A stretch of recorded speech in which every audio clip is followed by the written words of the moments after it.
Kung sino man ang nakakaalam kung nasaan si Catherine Camilon ay maaaring tumawag sa 0917-329-5952.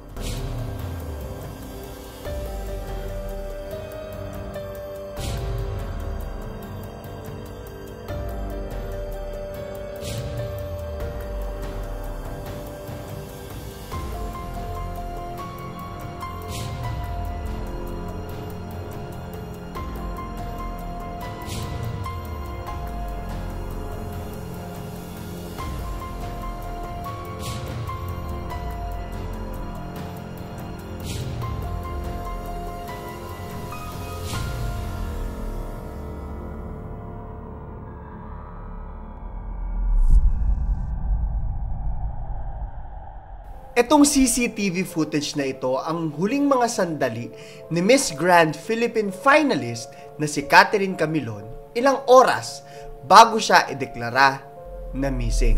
Nakuha ng police station ang footage mula sa isang mall sa Lemery kung saan makikita natin dyan sa CCTV yung beauty queen at teacher na palakad-lakad dito. Nakunan ito Thursday around 7 p.m.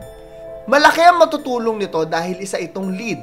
Dahil dito, malalaman nila kung saan pwedeng pumunta itong si Catherine. Alam nyo, sabi ng mga pulis na nagbigay pa ng mensahe si Catherine sa kanyang nanay na nasa isa siyang gasolinahan sa Bauan, Batangas. Pero sinabi nila na negatibo raw makakuha ng mga CCTV mula doon. However, may mga karugtong pa itong kwento na to na aalamin natin ngayong araw. Nasaan na kaya si Catherine? Nahanap pa ba siya?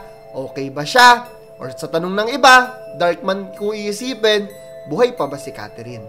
Aalamin natin yan ngayong araw. Pero bago ang lahat, huwag niyo muna kalimutan na mag-like, subscribe, at notification bell dahil meron tayong 1,000 Gcash giveaway na i-announce natin ang winner sa unang upload next month. Napakalapit na niyan. Sagutin nyo lang din yung question of the day natin at yung mechanics sa ilalim. Tuloy na tayo ngayon. So, nung mag-umpisa na pag-usapan itong si Catherine sa social media, isa sa mga pinaka napansin ng mga tao talaga at miski ako naaawa ay dun sa nanay niya. Panay yung post ng nanay niya ng paghahanap sa kanya. So, lumabas itong mga post na to. At isa dito, ito nakakaiyak yung mensahe. Sabi, "Anak, nasan ka na? Uwi na. Magbuhay ka na ng sipi para makausap ka na namin. Mahal na mahal ka namin. Diyos ko, tulungan mo po kami makita o makausap ang aming bunso. Wag na wag niyo po siyang pababayaan. Ilayo niyo po siya sa kapahamakan. Panginoon, wala po akong ibang hinihiling para sa kanila, kundi ang kaayusan nila. Ingatan niyo po siya." Nakakaiyak kasi alam mo, from the post, makikita natin kung gaano ka nag-aalala ang nanay doon sa anak. Pero ang tanong, nahanap ba siya? Napakarami nito. Hindi lang yung nanay niya, hindi lang yung mga netizens, content creators, talagang lahat ay curious, no? At concerned. Miski ako, gusto kong malaman, sana okay lang siya. Miski yung kapatid niya, humihingi na rin ng tulong sa social media. May mga kanya-kanyang hinala na rin yung mga tao. Pero of course, importante pa rin na nanggagaling sa opisyal na investigasyon yung mga pinaniniwalaan natin. Ito isa sa mga post, baka po mababasa to ng kasama ni Catherine Camilon kagabi. Naka-work niya. Hindi lang po namin alam kung sino, di po matandaan ang pangalan. Pasabi naman po, baka alam niyo po kung nasan siya. Kagabi pa po siya tumawag, 8 p.m. Kaninang umaga pa po naka-off ang phone niya. Hanggang ngayon, hindi pa po nag-o-online. Palagi siya nag-a-update sa amin. Ngayon lang po talaga hindi. Kaya nag-aalala yung pamilya at mga tao kasi biglang yung mga pattern ba, lahat tayo may mga patterns tayo, may mga kaugalian tayo na biglang nawawala dito. Ito sa kanya biglang nawala yung pag-a-update niya sa magulang at kapatid niya. Ayan na. So nag-umpisa na hanapin siya ng mga tao. Dito, mag-uumpisa yung paghahanap, hindi lang ng pamilya niya, ng social media, pati ng mga kapulisan kay Catherine. Nagkakaroon siya ng reward sa paghahanap sa kanya. As of the posting of this video, sinabi ng PNP na itinaas sa 250,000 ang pabuya sa makakapagbigay ng impormasyon kung nasaan si Catherine. This is as of the posting of this video. Malamang tumaas pa to. Yung reward daw na to, cash reward, ay galing sa local government official and a business sector doon daw sa Batangas. Gusto talaga nila na mahanap itong si Catherine. So marami nang interesado sa kwentong to at marami nagdadasal na sana ay makita pa ng buhay si Catherine. Nasaan na kaya siya ngayon? Kung meron mga hindi magandang nangyari, sino kaya ang dapat nating puntahan, sisihin, at alamin? Meron bang gumawa ng kasamaan sa kanya? Dito na ngayon papasok, no? Naghahanap-hanap din ako.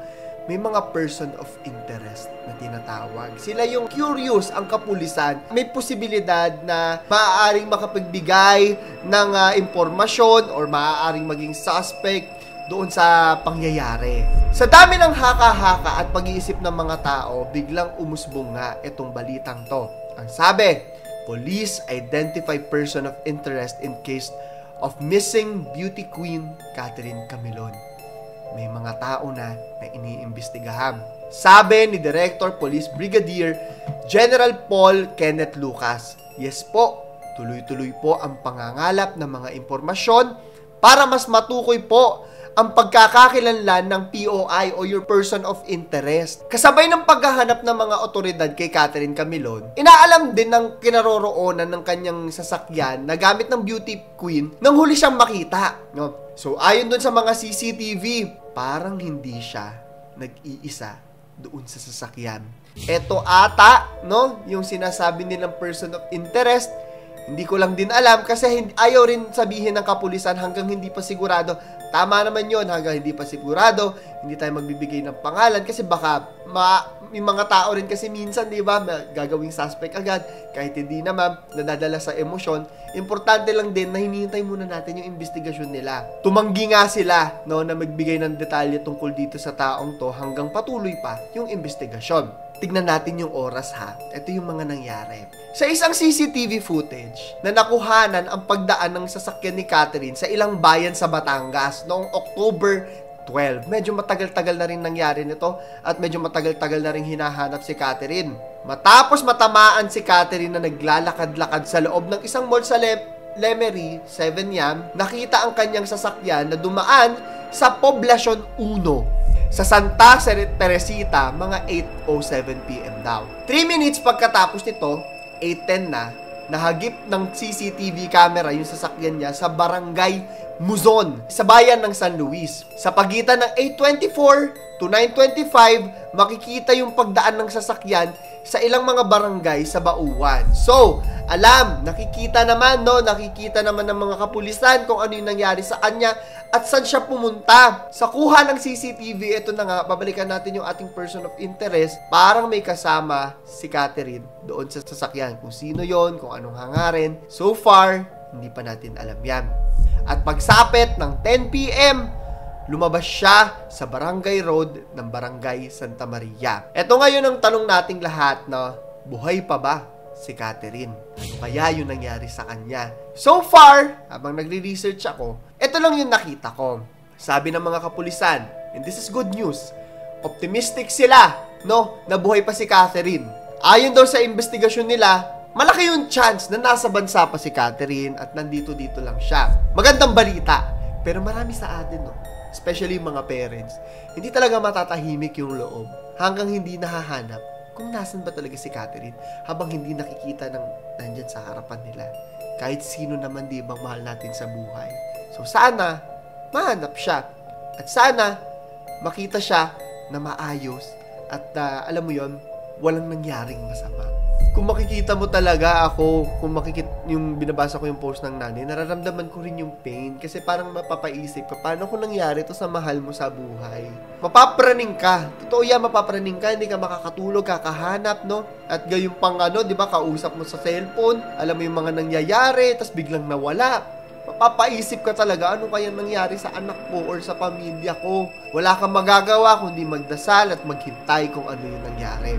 Lalo pa ngayon, no, na sa dami ng mga masasamang nangyayari sa bansa parang naging normal na, matatakot ka talaga. So ito yung ating question of the day. Tatanungin ko kayong lahat. Sa tingin nyo ba, ano kaya yung nangyari kay Catherine Camilo? Naniniwala ba kayo na ayos pa siya? I-comment nyo sa ilalim, babasahin natin lahat yan. So yun lamang po. Ito si Claro the Third. Nagpapaalam.